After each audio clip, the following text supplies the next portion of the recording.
I really had no money.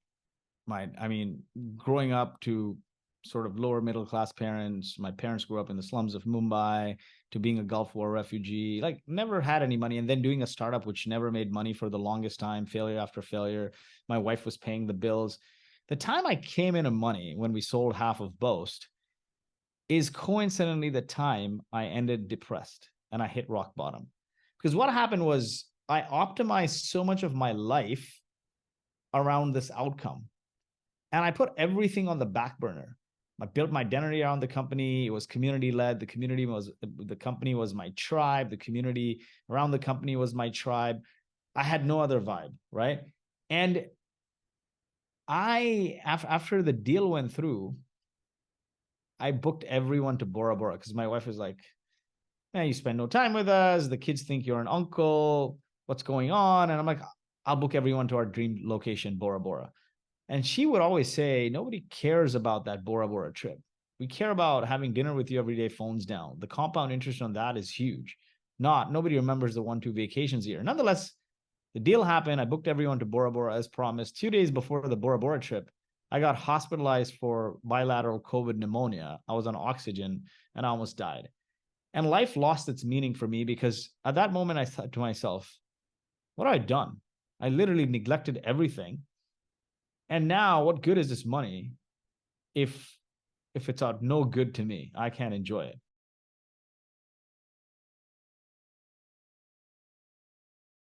Lloyd, welcome back to the Book Thinkers podcast. We are super pumped to have you back to dive a little bit deeper into some of the concepts that we missed from your book. And I'd love to start off with the beautiful design of your book. You mentioned how much intention went into it before we hit record the last time, but we never really got into it. So I'd love for you to talk about why you went for the design you did and why it was so important to you. I think one of the greatest, thank you for sharing that. I There it can't is. take any credit. And I have a special edition version, which is also like debossed, you can see. But I had nothing to do with it in the sense, my publisher also had nothing to do with it. My brother happens to be a great brand designer. He's won awards at cons, right? I fondly call him, and people in our circle call him the brand father. And my book was actually called Community-Led Growth. And he's like, bro, that's like saying your book is called Marketing because it's about marketing. He's like, what is that? And I didn't want him involved. I didn't want to take a favor for him. But he's like, I am just going to design it. If you like it or not, it's up to you. And he named it From Grassroots to Greatness, given my backstory and the backstory of the people and the journeys in the book. And he designed the cover, and he called me and took shots of me. That's me with the hat right in there. And so he designed the book, and I loved it, man. And one of the key elements that hits on, to build a sustainable community, you need energy. And energy is my vibe, right? Energy is you guys' vibe. Energy is what builds sustainable communities and movements and cultures. Without energy, people just fall asleep. Look at the greatest movements of all time. They have energy. So he's like, we got to infuse energy in this book. And when I saw the design, I just loved it so much that we had to roll with it. Like I couldn't think of anything else. And so many people have complimented that it looks different. And he said, I'm going to prove to you that the saying, don't judge a book by its cover, is bullshit. And so that's the story. The relationship I have with him is I respect him a lot, and he always has a view that he's strongly opinionated on, and you can't basically you can't win. And he does it for the good of everyone, right? So he went dictator on me, and hence the design. But a lot of people liked it. I love the colors, and it turned out good. I mean, it screams to my vibe because that's how I am. Like that's how I dress. I'm always like very colorful clothing, high energy kind of vibe. So it picked up on that. I love it, man. So the word energy, let's take that word, but in a different direction. Before you press record, you said you've become interested in sort of the precision health longevity space. And so are we. We've interviewed Dr. David Sinclair, who wrote Lifespan, Dr. Peter Diamandis, who wrote Life Force with Tony Robbins, which is all about quantified health and precision medicine. We just had Dr. Christian Drapeau, who is all about stem cells. So tell me, why are you interested in that world, and how do you optimize for your own personal energy? Definitely. So, I think I didn't share this the last time, but all my life, I really had no money. Growing up to sort of lower middle class parents, my parents grew up in the slums of Mumbai, to being a Gulf War refugee, like never had any money. And then doing a startup, which never made money for the longest time, failure after failure. My wife was paying the bills. The time I came into money when we sold half of Boast is coincidentally the time I ended depressed and I hit rock bottom. Because what happened was I optimized so much of my life around this outcome. And I put everything on the back burner. I built my identity around the company. It was community led. The company was my tribe. The community around the company was my tribe. I had no other vibe, right? And after the deal went through, I booked everyone to Bora Bora because my wife was like, man, you spend no time with us. The kids think you're an uncle. What's going on? And I'm like, I'll book everyone to our dream location, Bora Bora. And she would always say, nobody cares about that Bora Bora trip. We care about having dinner with you every day, phones down. The compound interest on that is huge. Nobody remembers the 1-2 vacations a year. Nonetheless, the deal happened. I booked everyone to Bora Bora as promised. 2 days before the Bora Bora trip, I got hospitalized for bilateral COVID pneumonia. I was on oxygen and I almost died. And life lost its meaning for me because at that moment, I thought to myself, what have I done? I literally neglected everything. And now what good is this money if it's no good to me? I can't enjoy it. What followed thereafter was, I think the investors freaked out. A number of people freaked out. I started to transition out of the company. We brought in senior leadership. And one thing led to the other, and I just I lost my tribe. And, I started to unpack after a while when I hit rock bottom and I was going crazy, drinking. Now, what do you do, right? You didn't have a fit lifestyle and you feel you lost your tribe, you resort to bad habits. And I blew up. My weight blew up. I just went crazy. And one day my wife looks at me. I'll tell you actually how crazy I got. I was speaking at a conference in Romania. And at 2 a.m, I'm frantically calling for an Uber. And this is now 3-4 hours from the Bucharest airport. And they tell me like, dude, where are you trying to go? And I'm like, don't worry about it. Finally, the Uber comes. They're like, you're not going to find a car. But finally, the Uber comes after like 20-30 minutes, goes cha-ching. And when the Uber comes, I pull out my laptop and I book a flight to Costa Rica because I had another set of friends call me from there. And I went to Costa Rica. That's how crazy I got. I felt like I lost my tribe, so I got to go around the world catching up with people. And when I got back from that trip, my wife's like, look at you. You're overweight. You're insufferable. You're trying to hold on to something that you don't have and giving up all the good you have. You're in a position to do anything you want. The glass is always half full.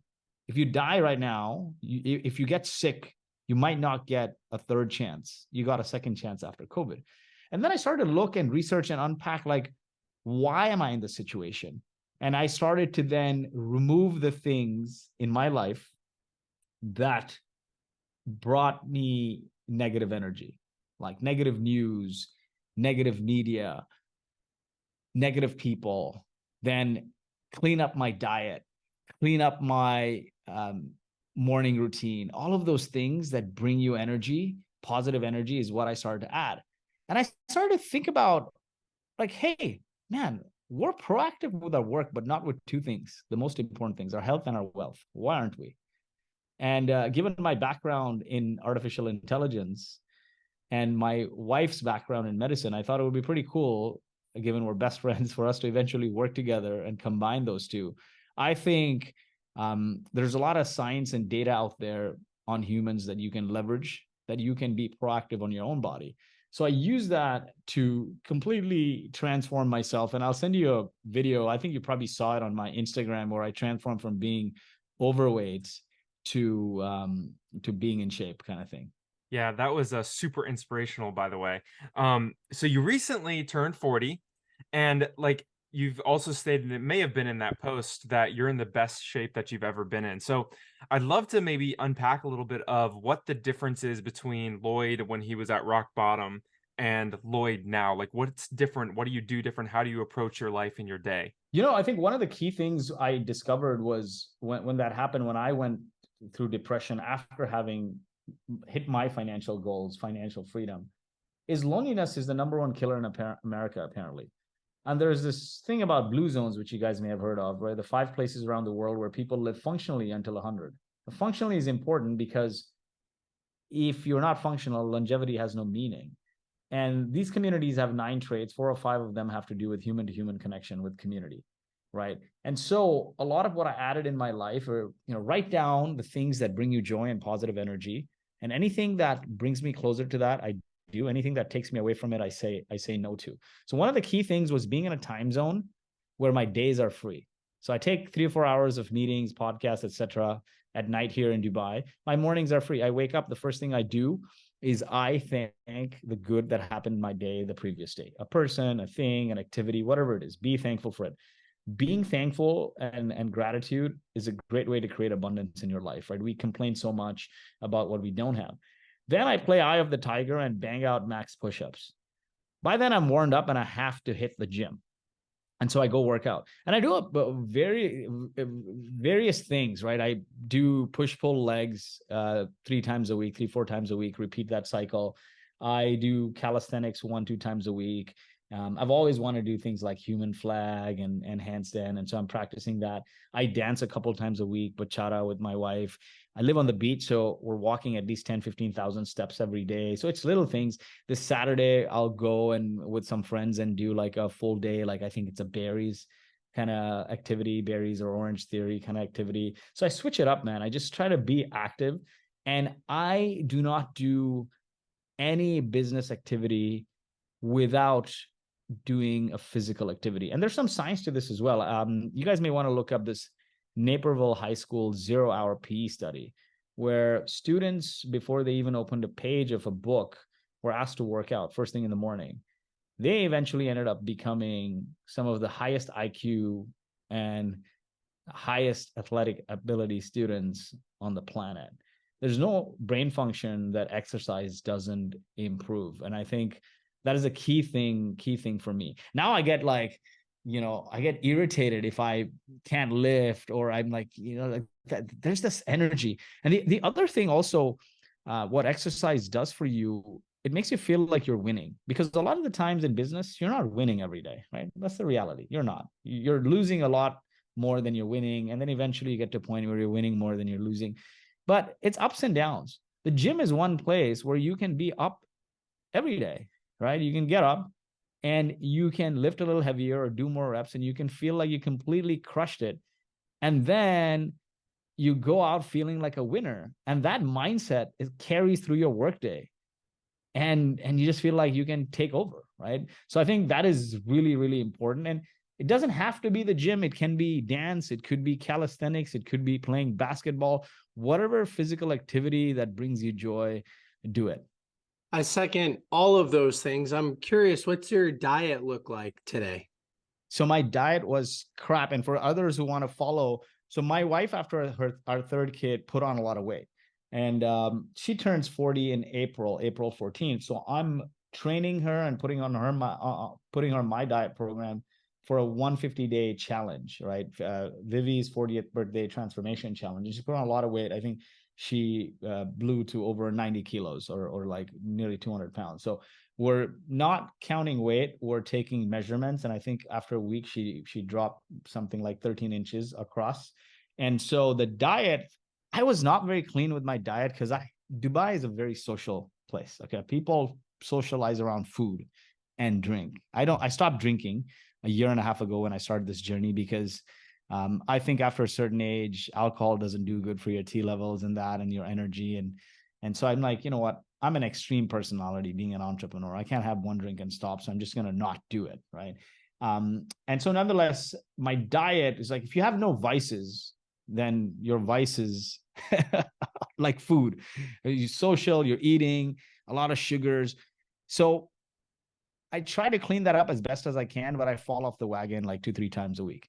But now when I put my wife on this program, the only way to motivate her and make her stick is if I do the same thing. So my diet is 3 to 4 meals a day, high protein, and greens. That's it. Low carbs. And because it'll take her getting some used to, so it's more like a carb cycling program where 2 days, 2, 3 days of no carb, 2 days of low carb, and then 2 days of regular carb. But generally, like a chicken breast or a fish with some green, whether it's spinach or kale or broccoli or green beans. Honestly, this is so easy to do. And it doesn't have to taste sucky because you get all these 0-calorie marinades or dry powders. You marinate it the night before and you throw it in the air fryer. It's literally like 10, 15 minutes of work. And everything tastes good in the air fryer. You can make a steak better in the air fryer than the pan. So it's been great that way. Like wake up, make some eggs with some greens, then chicken and fish, and keep repeating that. Honestly, and you guys know this, the path to success in anything is not new silver bullets and hacks, man. It's boring as hell. It's like showing up to do the same thing day in, day out, and then eventually you see results. And you got to find joy in doing that. Yeah. What does your diet look like, Nick? I practice intermittent fasting. So that's number one. I only eat between 12 and 7 generally. Sometimes it's even more of a condensed window. I meal prep my lunches on Sundays. So I do a week of Greek salads, but my Greek salads have 7 or 8 or 9 or 10 different ingredients depending on the week. And they're all focused around greens and healthy fats. So there are some plant-based proteins in there, like I'll add chickpeas or something like that, but it's a lot of greens. So I do that every day for lunch. And then dinner is just like you're talking about. It's low carb, heavy protein with some greens. So my wife will make like a primary meat. So we'll do steak or pork or chicken or fish. And then we'll do some greens on the side. We've tried to remove all of the grains, right? The rices and the pastas as like the side dish. And now we're doing a lot of broccoli and onions or something like that. And yeah, I'm very strict with the intermittent fasting, and I also have a crazy supplement routine. So I take, let's see, I have them right here. So this is an example of what one day would look like. I have my AMs and my PMs. So What is in there? Oh, there's 15 or 20 different things. Wow. Yeah, but so methylated multivitamins, so they're easier to digest, and then a ton of like magnesium L-threonate, 2 in the morning, 2 in the evening. It's great for cognitive function, memory retention, organization, but also sleep. And there's tons of other stuff like that. I'll send you the list. I gotta fix my sleep. That's the one thing I'm not really good at. I drink a ton of water.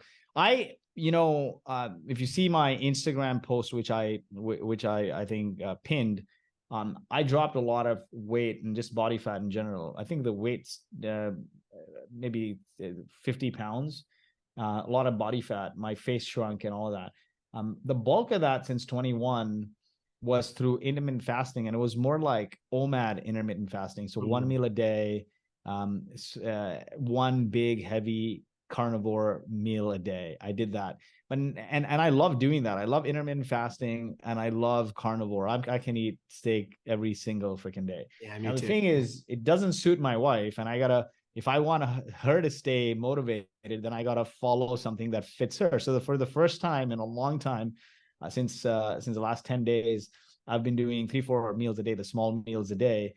And honestly, man, I didn't realize your body gets so adaptive to it, because now if I would be able to fast, like I've done 72-hour fasts without a flinch. But now if I don't have breakfast, within an hour, my stomach is gassy and growling. That's how quickly you adapt. Like it's just 1 week of not fasting. Yeah, you So, can become familiar with anything. That's a line that Marissa Peer has. Yeah, Luke and I both did a 72-hour fast this year too. We really enjoy it. Oh, I had a follow-up question for you, but I forget what it was. I've just like you, I've tried carnivore. I did carnivore, primarily carnivore once for 75 hard. So for the majority of that. And yeah, I really enjoyed it too. But Luke, you're a little bit different than I am. So what's your diet looking like these days? Well, it's similar in that intermittent fasting is something that I do. And I currently I'm working on getting rid of most refined carbs. Like that's a big thing that I'm doing because it just you feel better. Like I love sweets and pastries and cakes and sugars, but at the end of the day, like I just feel better not on them. So I try to keep a healthy diet as well. But you're super, going back to you, Lloyd, like you're super inspiring. I was watching before we got on, I was just watching all your before and after pictures, and it was really cool to see that you're involving your wife in it now. I know that's something that I want to do too, as well with my wife. We don't although we overall eat healthy, we don't involve each other in our diets. And I've noticed that, she loves to bake. So it's like she'll bake those goods. And I'm like, oh, I can't have those things. And it makes it really difficult. So I'm trying to get her on board as well. So my question, like to you, is how did you get your wife kind of on board with your whole health kick? Like what did you do? so here's what used to happen, right? And I truly believe this. Your companions, your community, the people you surround yourself with matter the most, right? They could turn you into a peasant or a rock star. And my wife's been a huge motivation for where I am today. But nonetheless, our pantry is always stocked with garbage. And I have a sugar addiction. It's very, very hard. So I always tell her, like, why do you have this? She's like, it's just there. Like, have some self-control. I'm like, dude, one, self-control is not a thing, right? The environment matters more. But if you really want to test my self-control, why don't you just invite some strippers rather than putting candy in there as a joke? Anyway, we'd have this ongoing joke. But then what started to happen is I get a lot of freaking compliments now, right? Like people look at me, friends, and like, oh man, like on the beach, and I used to never wear sleeveless stuff. Now I do, and everyone's like complimenting me. So I just as you grow older, and do you guys have kids? No, right? I have You 3. do? Yes. Yeah. How old are they? 7, 5, and 2. Oh, similar ages. I have 9, 5, and 2. All Amazing. of my wife's time between like she teaches medicine at Stanford and the kids is between them. And so I'm like, man, my wife and I were dating since our teens. That was her prom date. We're best friends. Like, how do I spend more time with you? The only way to spend more time with you is figure out how to do stuff together. And so I said, you know what? You're turning 40. That's a great goal. I want you to feel the same way I do, like, and let's do this together. And I think, we're on day 9 or 10, and it's great because we eat together. Because otherwise, it's like you're fighting to spend time with each other because she's like, oh, I feel bad for the kids. I got to do this for the kids or that, pick, drop, whatever it is, or, some activity or work. So it's like, okay, what are the things we can do together? We can eat together. And so if I'm cooking, then I'm making it easy. I'm putting it in front of you. We're eating together. We're working out together. And so I think that 40th birthday goal was easy to put in front of because I was getting complimented as a function of my routine. So that was an inspiration in a bit. And then the lure of spending time together, I literally told her, I'm not going to put work on you. I know you're busy. I'm not doing anything. I don't have the work is done. You're teaching, you're running the family, you're doing all kinds of stuff.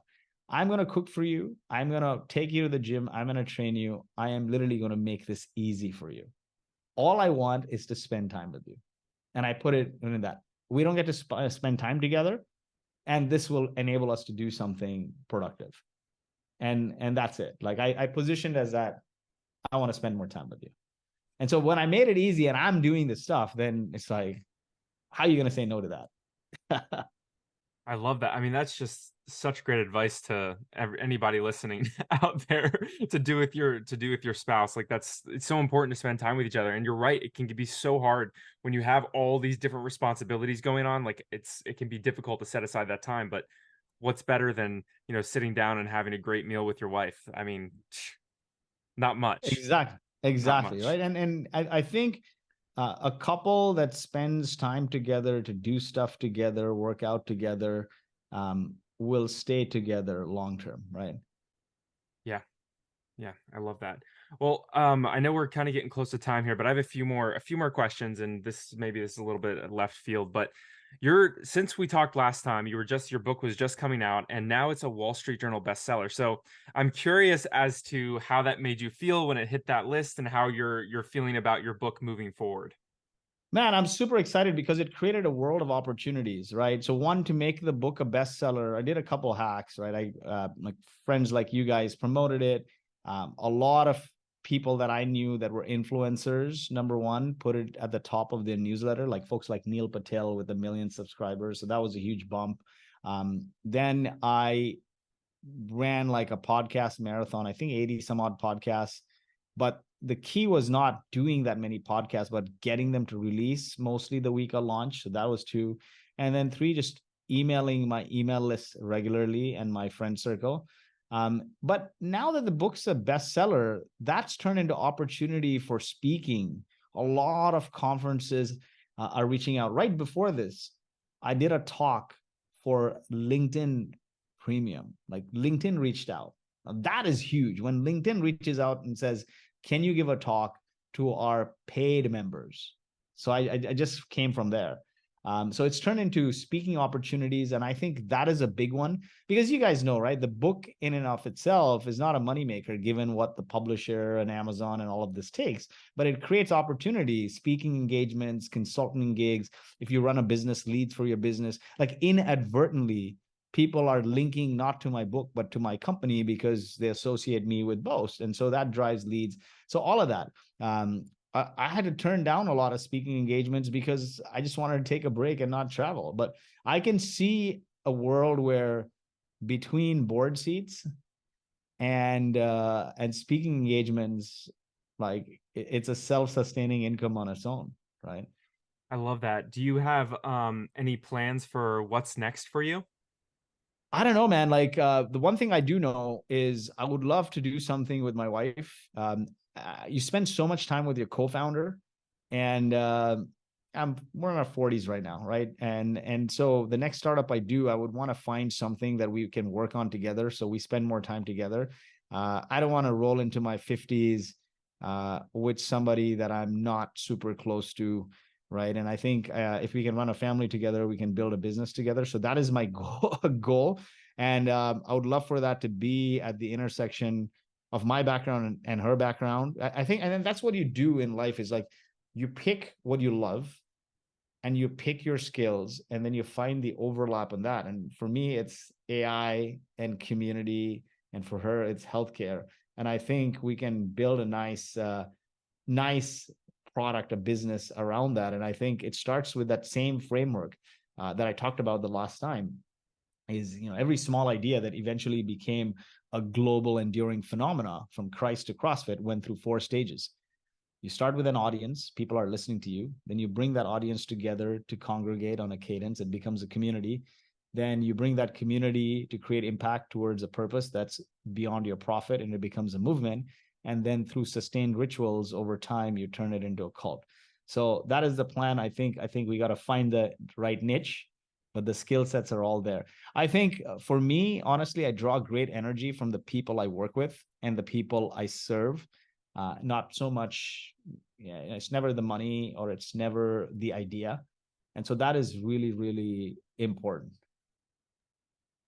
I'll let Nick ask his final question in just a minute, but I want to tie in, because you talked a little bit about loneliness, and I'd be curious to know, like, loneliness is an epidemic. Like, it's everywhere. So many people are sad and depressed and going through all kinds of problems. Do you have any advice for those people that feel lonely as to how they can find a community that they can fit into? I think what's really important is to identify what you love or draw joy from. Whatever it is, doesn't have to be work. And it could be work. Maybe you want to learn a particular skill. Or maybe you always wanted to learn calisthenics, or you always wanted to learn to play the guitar. Whatever it is, or you draw joy from, I don't know, playing paddle, whatever it is. Just find that and find people who do that and go and hang out there. On day one, you might not have any friends, but keep doing it and keep going and keep showing up and keep giving your time, keep helping, keep volunteering, and you'll build real friendships. You'll build credibility. That's what I did to start. Went in the community, and people are like, who is this guy? And I just started to give time. How can I be helpful? Everything I have is reaching out to people and just being helpful to them. Like Jason Lemkin, I invited him to speak at a conference, and I teed that up by lining up a big speaker alongside him who sold a company for 8 billion, Ryan Smith at Qualtrics. Then when he was doing a conference, he had somebody hosting the marketing party that fell through last minute, and I took it on. And 800 people showed up. I raised sponsorships. I didn't need anything from his team because I knew I had a big conference to run. And then we became lifelong friends. Right now, he put me on the board of one of his companies, the big time SaaS VC. So the net of this is, if you're the new kid on the block, the only way to be the cool kid is to be the kid that hosts the cool parties, like in college, right? And it doesn't cost a lot.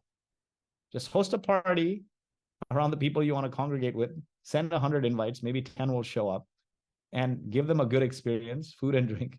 And when people laugh together, hang out together, they're like-minded, then they feel obligated to invite you to the next thing, and you have some friends. And everywhere I've gone, literally everywhere I've gone, that's what I've done. I know so many people in Dubai, but the first thing I came here was figure out who are all the key people, and I hosted a dinner. And most people came. And then I got invited to dinners. And now all of a sudden, a year later, they're friends, and I'm getting invited to everything, and we're hanging out and whatnot. If you sit in a cocoon, you're not going to get to meet anyone, right? You can join groups, but if you want to take that a step further, go out there and help others. And if you want to take that even a step further, then host your own stuff. I love how it starts with service to others. Like, find the community, find the thing that you love and enjoy, and then just serve in that community. That is amazing. Such great advice. All right, Nick, I'll kick it over to you. I'll keep talking. Well, I also love that you said, it's not the idea, it's not the money, but it's the people that you're doing something with. And I've found that community for me is the primary driver. And I think at Book Thinkers, it's community over profit. And that enables us to grow and have fun rather than just like me as a business owner grabbing all the money that I can out of the business. It's like, no, let's reinvest and build. And that's what's important to me. Okay. I wanted to make mention of this before, but if you don't wear an Oura ring for sleep, I highly recommend it. I'm going to do that. I'm going to do that. Yeah. Little wearable device that measures your sleep. And then once you have a good baseline, when you implement a change, you know whether or not it's positively impacting your sleep rather than just guessing based on how you feel. And so I also really, really, really recommend the 8 Sleep mattress pad. I have that. I already have that. Yeah. Well, crank it all the way down to 55 degrees and sleep in the cold, man. It's so good for you. I do that. I think the 8 Sleep is the only mattress I can sleep on. It's so bad that I don't want to travel anywhere because I can't sleep without it. So I have the 8 Sleep. I'm going to get the Oura ring, but I really need to fix the sleep. And I think if I fix the sleep, I'll be near superhuman in the next 8 months. Sounds like it, man. All right. Other than your book, maybe I asked you this before. I don't remember. I think I started asking you after we recorded asking this question after we recorded your show. But what book have you gifted the most to friends, family, business partners over the last couple of years, other than yours? Yeah. So I love this book, How to Win Friends and Influence People by Dale Carnegie. It's a good book. Yeah. And also Influence by Robert Cialdini. A lot of what I read is just around human to human connections or listen to thereof. And I should pop my Kindle maybe because it'll show me which other books. I like The Art of Not Giving an F. I think that was the name of the book. Subtle art. Yeah. Yeah. The subtle art of not giving a fuck. I think that's the one I recently listened to. And there was the book, what is it? Peter Attia's book. It's on my tape. Yeah, Outlive. Yeah, Outlive. Peter Attia's Outlive. Outlive is a great book. I'll lose Yeah, a great I trader. agree. All four awesome recommendations. Yeah, I honestly don't read as much as I should. I'm like a just-in-time reader. I have a situation, then I reference and I read it. And that's good. Right. And so that way I retain a lot more. And usually I'm in a situation that requires me to look up or read something. Yeah, that's an interesting way to put it, just in time reading, but reading to solve problems. So you're emotionally connected to it and you have a deadline for execution. It forces you to take action. So, that's my subject. Rise of the Reader. It's all about how do we use books to solve problems and take better action. So I like how you use kind of just in time, management or manufacturing or fulfillment, those kind of concepts with reading. That's cool. Awesome, man. Awesome. Wishing you great success. You've got great reviews on the book as well. And yeah, looking forward to diving into that one. Yeah, man. All right, Luke. I know you asked your famous last question probably last time, but you have a new one that you're trialing out. Yeah, I do. And I'm actually excited to ask this one. I've been asking this one with my friends too, and it's been fun getting their answers. So it's this: you're magically 18 today. I love these hypothetical questions. You start with all the knowledge you've accumulated, but none of the money or connections. What are the 3 to 5 things you would do to get the level of success you're at now within like 2 to 5 years? I've come to realize as I decode, looking back, because when you're in it, it's always spaghetti on the wall.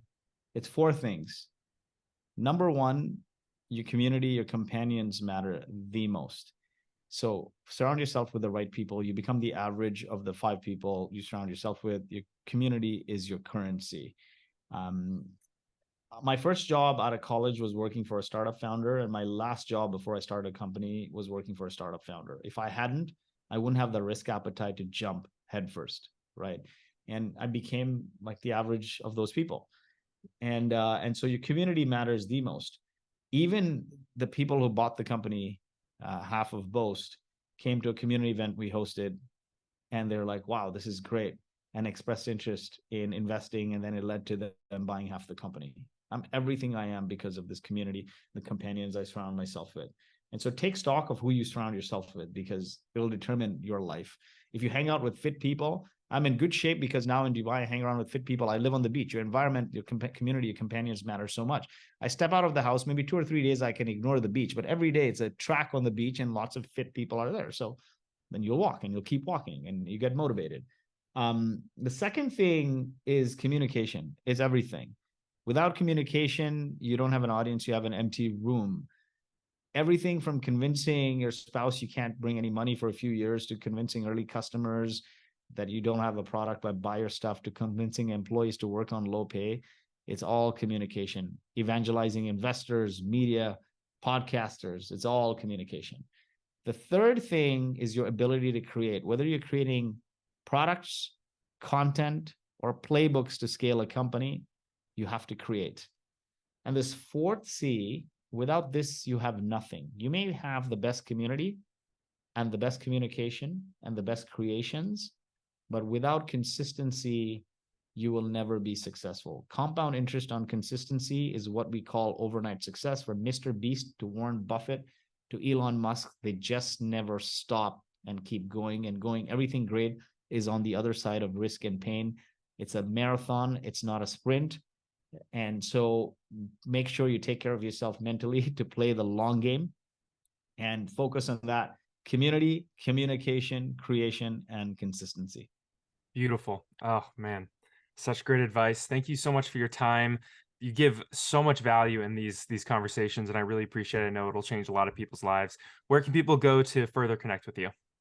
Definitely. I'm usually active on LinkedIn. Last 2 months after the book launch and the bestseller, I've taken a LinkedIn break because I'm saying, you know what?